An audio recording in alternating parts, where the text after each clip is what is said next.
នេះថ្ងៃនេះដែរខ្ញុំចង់មកបង្ហាញអំពីរបៀបនៅក្នុងការយើង check IP address របស់ computer របស់យើងអញ្ចឹងរបៀបនៅក្នុងការ check IP address របស់ computer ដំបូងគឺយើងចូលមកកាន់search bar របស់ computer របស់យើងបន្ទាប់មកយើង type ពាក្យ cmd បន្ទាប់មកយើង enter អូខេអញ្ចឹងបន្ទាប់ពីយើង enter រួចហើយវានឹងបង្ហាញផ្ទាំង interface របស់ command prompt នៅលើ computer របស់យើងបន្ទាប់មកយើងគ្រាន់តែ input command line មួយដែលមានឈ្មោះថា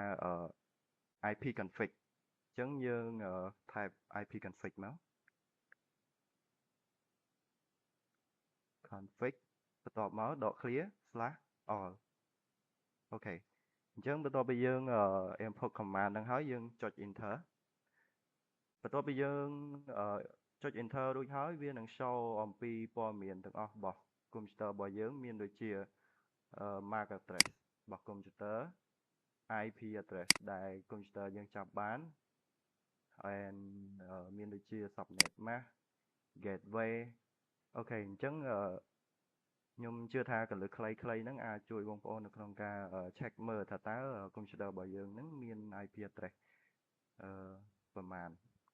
អូខេអរគុណច្រើន